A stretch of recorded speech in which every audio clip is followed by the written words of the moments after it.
Hi there guys, Gary here from Discover On again with another of my little videos for you. If you're planning to visit Britain, like most countries, there are various ways to get around. For example, if you're going by car, when you're there, we have a toll-free, very good motorway network, highway network around the whole island. But if you're going to go by public transport, there are of course other options too. So I'm going to give you some tips for you and some information that you will probably find useful if you're planning a trip. So let's look at London first. So probably the best and easiest way to get around is by the extensive underground network, of course. The trains are fast and frequent. But of course, there are other options to get around our capital city, of course. An ordinary overground rail network, buses, taxis, even river taxis and boats on the River Thames to get you around if you're sightseeing. There are also trams, electric trams in some areas, and also bicycles that you can hire to get around now. And that's not just in London. You can hire bikes in most of the major cities in Britain, of course. And there are a variety of money-saving travel cards you can buy.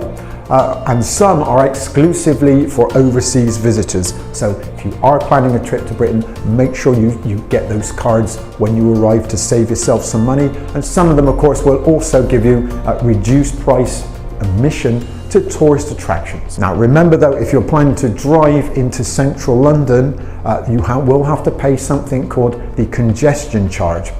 And it's a daily charge of £11.50 for driving a vehicle within the charging zone between 7 AM in the morning and 6 PM in the evening, Monday to Friday. Let's move to outside of London now then.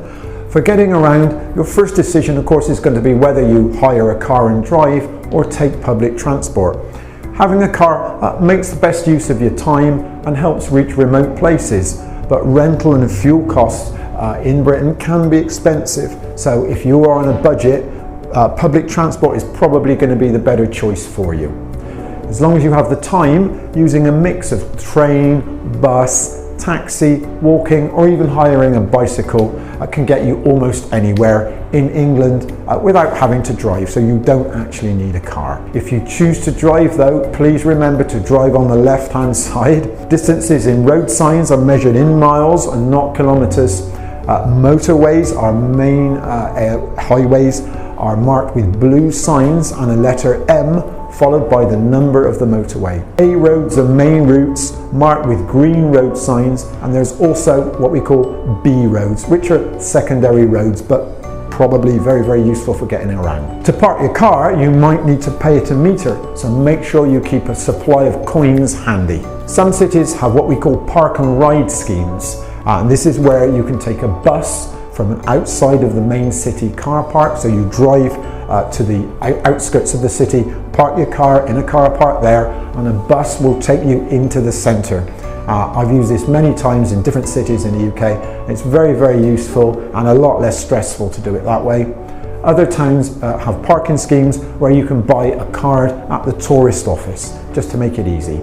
And remember though, do not park in the UK, in Britain, don't park your car on a double yellow line, because at any time at all, because you'll end up getting a fine, and sometimes even your car could be towed away. Remember to buy your petrol, your fuel at larger supermarkets. It's much, much cheaper to do this.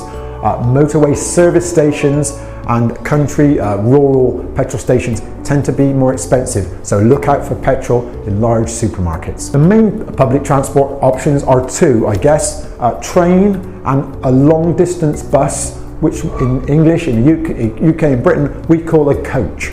So services between major towns and cities are generally very good, and if you book early or travel at off-peak times, in other words outside of the rush hour times, train and coach tickets can be very cheap and are very good value. For long distance travel around Britain, trains are generally faster and more comfortable than coaches, but of course are generally more expensive. There are over 20 different companies that provide railway services in the UK, and this can be confusing, but ticket buying is generally centralised, so you shouldn't have a problem. You wouldn't need to worry about the different companies.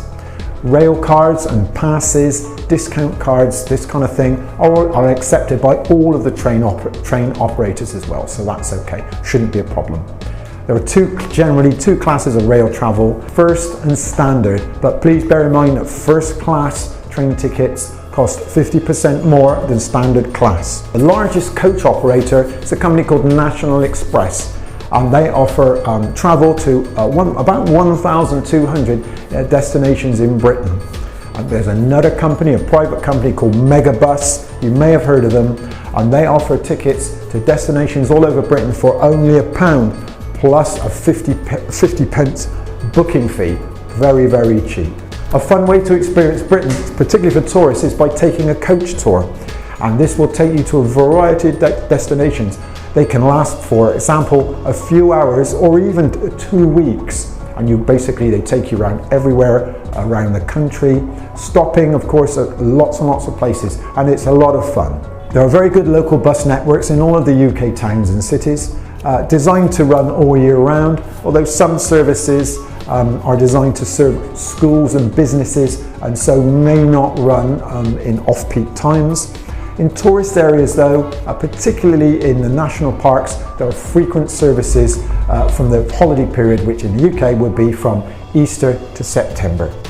I should also mention, of course, that the cities, the British cities of Newcastle and Glasgow have their own underground networks, just like London. So if you're planning to visit those cities, getting around should be very easy.